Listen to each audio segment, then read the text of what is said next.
Welcome to Wednesdays Live with me, Sonia Killik. I'm so glad that you joined me today after last week's disaster of trying to bring in a guest speaker.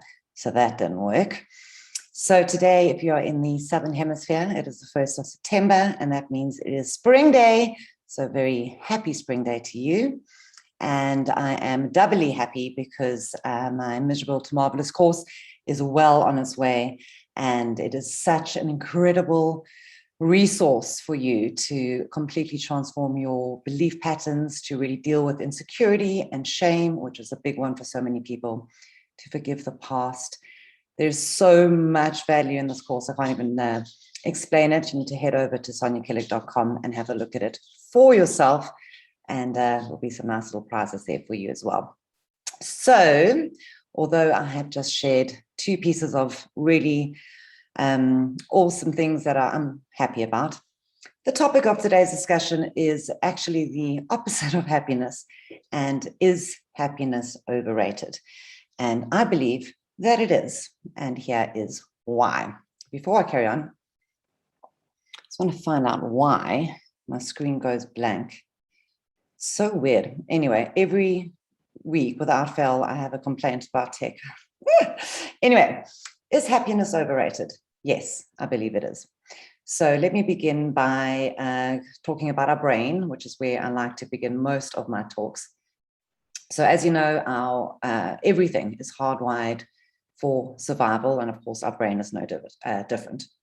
So what this means is that, and I've spoken about this many different times, is that our brains are programmed to constantly scan for threats, right? That is how we ensure our survival. Now, what this means is that we have this propensity to always look for negativity, okay? And now this is called a negativity bias. And it is present within each and every single human being on the planet, and it has been since the dawn of time. So there's no judgment there. But this negativity bias shapes our choices, our perspectives, how we approach or retreat from certain people or situations, etc. What this also means, and this is really important to get, I don't know if you know this, so a little tidbit of cool facts, is that we tend to believe a negative fact more than a positive one, all right? Because it just fits in with the way our brain has been created, right? So if you look at our entire world, it's almost built on the premise of negativity, right? Our news, our technology, our advancements, everything we have done and created and become as human beings and in our global culture has been to avoid or to deal with negativity, or in a really primal word, threats, okay? We don't like pain. We want to avoid pain, which is why we created technology, medicine, science, transport, right? The pain of walking was just far too much effort. So we domesticated a horse, and eventually we have Lamborghinis and Ferraris, okay? So weirdly enough, so I mean, I know that you can agree with me that like everything has been built to avoid pain, to latch onto negativity, right? We are riveted by news, we're riveted by scandal and drama, and COVID has been such a perfect, massive example of this, right? Everything in our news is around negativity, okay? And yet we chase happiness, all right? And that is what we're chatting about today. Is happiness in the form that we know it overrated? Now, everything in our current modern day life is about pursuing happiness. What makes you happy? How can you be happier? How can you get rid of the things that don't make you happy? And of course, we've created this perfect illusionary veneer of what that happiness is, right? Social media, again, a perfect example of how we create this picturesque version of happiness. Now, what happens is that there's a bunch of stuff that happens with happiness, which is why I'm kind of so against it. No, that's not true, and I'm going to explain that further just now. But happiness in its form that we have come to expect it to be can be very dangerous because it's unrealistic and it's temporary. And thirdly, it's external. And that really is the important point that I want to get across today. Happiness is something that we experience when something outside of ourselves happens. We get good news, we get a compliment, we win the lotto, we get promoted, we have an amazing first date, whatever it is. Happiness is always deeply attached to an external event. And as we know, those external events are so temporary, they are fleeting. If we are lucky, we have quite a few of them in a day. If we are unlucky, we don't get to experience as many of them. Let's go back to the brain. So here we have a brain who's constantly searching for threats. Therefore, it's predisposed to negativity, right? That's its baseline. Now we experience something outside and we experience happiness. And really what that is a spike in our chemical processes, right? It's a very brief emotion and it almost becomes addictive and we want to chase it and we want to go after it more. And what happens is we judge ourselves. We kind of take this as an internal feedback loop when we're not being constantly presented with events that create happiness. Okay. And then we start doubting ourselves. We start doubting, are we on the right path? Am I with the right person? Am I doing the right thing? And so by chasing happiness, we're actually just adding more fertile fertilizer to the baseline of negativity. And human beings, be the complex little organisms that we are literally feeding and solidifying and validating that base negativity bias that I spoke of. Okay. So if happiness is a outcome-based event, right? There's always a when statement attached to it. When this happens, I will be happy. When I have more money, I will be happy. When I meet the person of my dreams, when I get a raise, when I'm thinner, when I'm taller, when I'm older, when I'm whatever, when I've got my degree, when it's always an outcome-based future temporary event.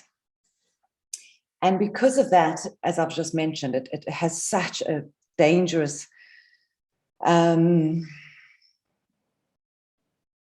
the danger of falling into that cycle and not recognizing and disassociating from reality is really big, okay? And of course, because of that chemical spike that I mentioned, right, when our brain responds to this external stimuli, right, being this really cool, happy event, the downer, the lack of happiness, the lack of that external stimulation can be quite hard to bear. And that's where that self-worth, self-esteem danger comes in, because then we think, hang on, I'm supposed to be happy 24/7. I'm supposed to be constantly experiencing life and feeling this level of happiness. That's what I'm supposed to be. My family's told me that, my culture's told me that, my religion's told me that, social media's told me that, and I'm not feeling it because it's impossible to. Therefore, there must be something wrong with me. Into depression, anxiety, large amounts of stress, etc. So is happiness overrated? Yeah, it 100% is. But what's the alternative? So for me, the alternative is contentment. And contentment might not offer those extreme highs. It might be more level. However, when we can cultivate the expression and the experience of contentment, it is a lot more stable, more consistent, and more solid. Because where happiness happens outside of ourselves, contentment happens inside of ourselves, which means we have more control over it, and which means it's going to stay with us regardless of what is happening in our outside world. And really, that this road to empowerment, this road to self-realization, and if you're on here and you're watching my videos, I know that you're on that road. I know that this is something that you desire. You want to grow your strength, your worth. You want to explore every potential that you have, and you want to do that with this huge amount of power within you, right? And for me, contentment is one of the key ingredients to becoming that version of yourself. So talking about ingredients, what are the two ingredients to cultivate contentment? And for me, they are peace and trust, right? Peace with who we are, peace with our choices, because you cannot be content if you are constantly in conflict with yourself, if you are regretting choices that you've made, if you don't feel comfortable in your environment and you've done nothing to change it, if you have completely wiped out your own boundaries and you've just been taken advantage of all the time, and you go to sleep, mimicking these conversations that you're never going to have with someone because you haven't enforced those boundaries, right? So that ability to be at peace with yourself is vital to being content. And the second ingredient being trust, is we have to trust, and that's in direct correlation with that negativity bias that our brains have. That trust that you will be able to cope when you need to. And the trust that things actually do work out. Because the problem with chasing happiness is it creates such an unrealistic version of reality, of life, of human experience, right? And we have to get real, and that's another huge element of self-empowerment, is reality. We have to get real. And to accept reality is to accept all of the human experiences, and that we're not going to be happy 24/7. We're not going to be stress-free, grief-free, worry-free all the time. We're just not. We live in a world of chaos. And maybe one day I should do a talk on chaos theory. Super interesting. But when we can get real with ourselves, with our expectations, and with life, that ability to remain content strengthens, right? When we can understand that not every day is going to be incredible. You're not going to be this massive success every day. You're not going to have riveting conversations and an amazing night's sleep and feel hugely energized every day. You're just not. So it is about being okay. It is about being content with both states and all the states in between, because as you know, we go through that a whole range almost every single day, right? So I started off this talk like with a huge smile on my face, sharing my happiness for spring, because fucking hate winter, and my happiness that my course is available and people are already joining it. And the thing is, when you are experiencing those highs, right? And those highs aren't only made up of happiness, they're made up of worry, grief, right? We have these highs in our life. But when they're coming from a base of contentment, we return to equilibrium that much easier. And it's not to say that you don't get to enjoy those happy external moments. But when you're coming at them from a place of contentment, you can truly absorb the happiness. Because if you're chasing happiness and it's coming from a place of almost desperation or this unrealistic expectation, or as a means to fill the holes, right? The emptiness, the loneliness, the confusion, the doubt, all of that. If we approach happiness from that place, we don't actually get to enjoy and absorb the experience of that present moment. And happiness in itself is so short-lived. Maybe it's a brief laugh with your best friend. Maybe it's a whole day when you're on such a high because something that you've been working for so long has paid off, But at the end of the day, there is a beginning and there is an end, and it's a lot shorter than we like to believe. So if we don't approach that happiness with non-attachment, another aspect of contentment, then that happiness is always under threat. We're worried. When is this happiness going to run out? Is something going to happen to take this happiness away from me? Now remember that negativity bias that we are living our whole lives through the mechanism of our brain is going to apply that negativity bias to everything that we do, including experiencing our own emotions. So if you are approaching happiness from this place of grasping, and like, I need it to feel fulfilled, I need it to feel alive, I need it to feel whatever it is to fulfill myself, right? Then that's under threat. We have to protect it, because the loss of that happiness, the loss of that experience is too much, and it brings back that pain.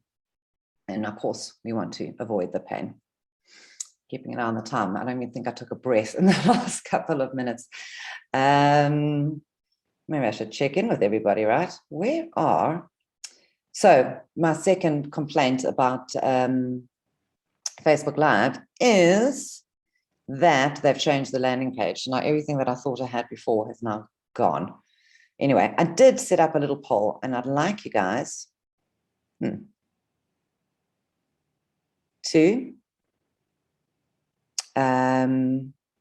activate poll.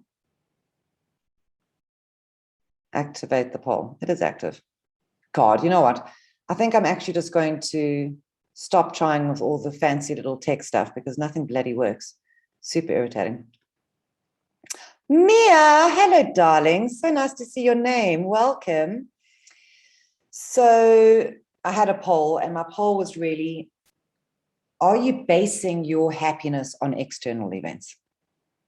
Because if you are, you're chasing your own tail, and you're setting yourself up for disappointment. You're setting yourself up for being on that massive roller coaster ride of extreme highs and then doubt and anxiety and depression and the next one.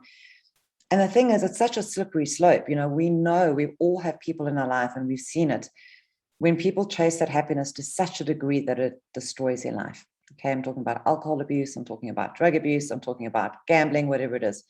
When we chase that high, because that's what we're doing when we're chasing happiness, we're chasing a high. Even if we don't go that extreme, we're still hurting ourselves, we're hurting our self-worth, we're hurting our ability to engage in the present moment. Okay. So getting real about what we can expect from life is not giving up. It's not becoming boring or placid or just like, and personally myself, I love the highs. I'm a massively energetic person, and I seek things out to give me the energy that I need. So I seek out adrenaline activities.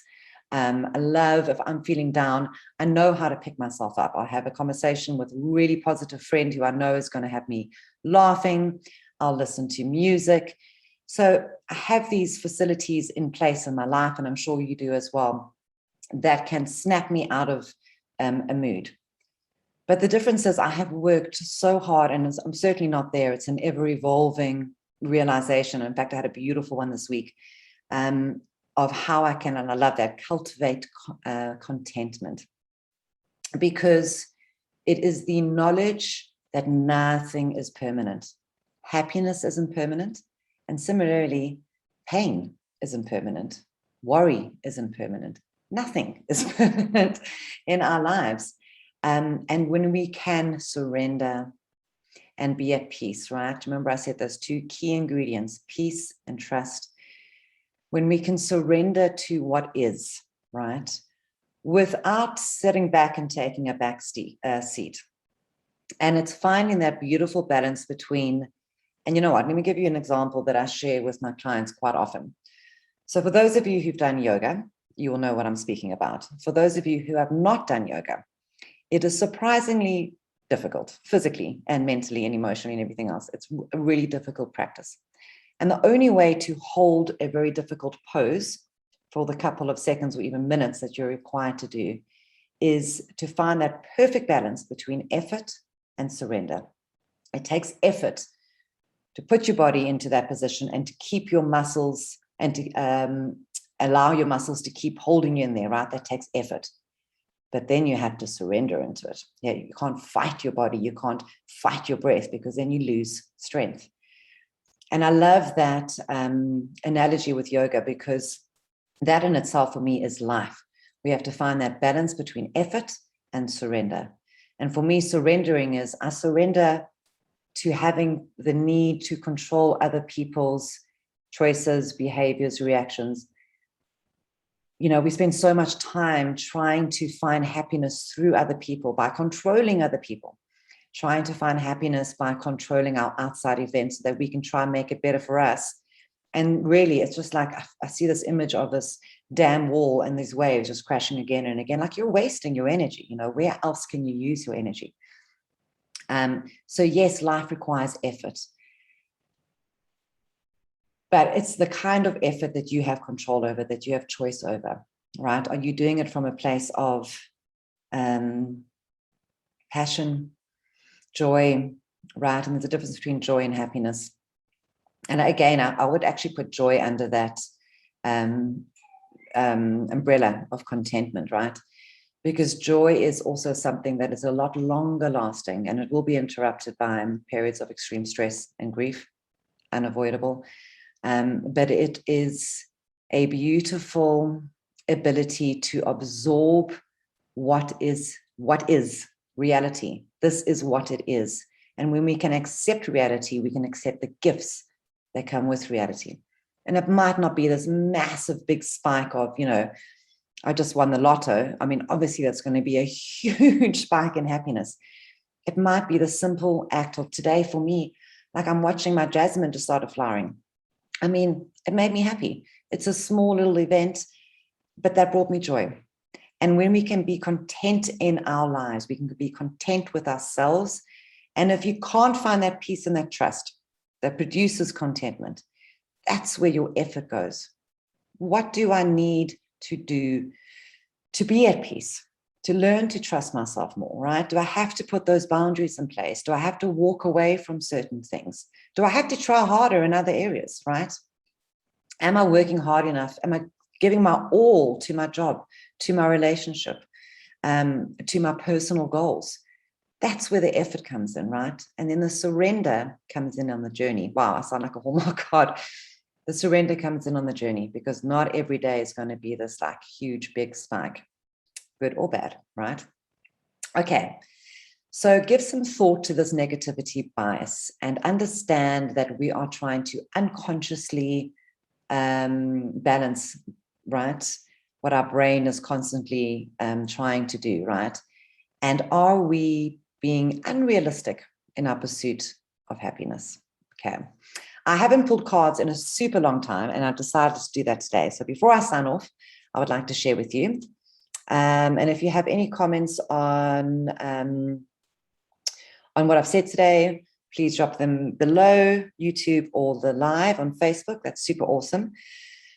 So as always, when I pull cards, it is really a way for me to access my intuition and to connect in with whoever is watching this video. If you are watching this video, either live or recorded, do not discount the fact that this message is for you. 2 cards, Reverse Knight of Pentacles and the 6 of Pentacles. So Reverse Knight of Pentacles is really about scattered energy, frustration, delays, right? And for me, is that not what the pursuit of happiness is?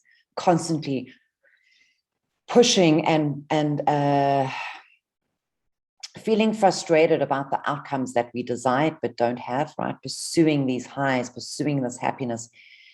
And what happens there, when we're constantly running and scattered in a million different ways, trying to fill the emptiness, trying to make ourselves feel better just for that one little moment. When we're constantly in this space, we cannot absorb and we cannot receive. Conversely, card number 2, 6 of Pentacles. And look at the imagery here, right? There's the 2 hands sharing. And this really is about giving and receiving. And when we can give our best to life, we can receive the best back with reality. Can you receive the gift of peace today? Can you receive the gift of help from somebody, a stranger or a loved one? How are you receiving life? Because that in itself builds up this contentment, builds up this massive well of richness inside of you. And when we are full, right, we can deal with life. We can deal with those downs, with the anxiety, the doubt, the terrible events, because we've got so much to draw from, right? But if we are empty, if we haven't put the time to heal and to feel love. I mean, love is just literally the most powerful, the most powerful force in the universe, spiritually speaking, not scientifically speaking. Although having said that, anyway, that's a different topic. So your takeaways today, give us some thought. Are you hurting yourself? Are you hurting your self-worth? Are you hurting your self-esteem, your goals, your drive, your passion by chasing something that you believe is a magic pill? The what, the when, When I get this, I'll be happy. When this happens, I'll be happy. All right. Because it's draining. It's draining your energy. It's draining your focus. Rather shift your attention to what can I give and what can I receive? Because that is contentment, right? I had a day of meaning. And even if that meaning was I rested when I needed to, or that meaning was I smiled at a stranger, or that meaning was bloody hell, I didn't feel like doing my work, but I pushed through and I did it. That's also meaning.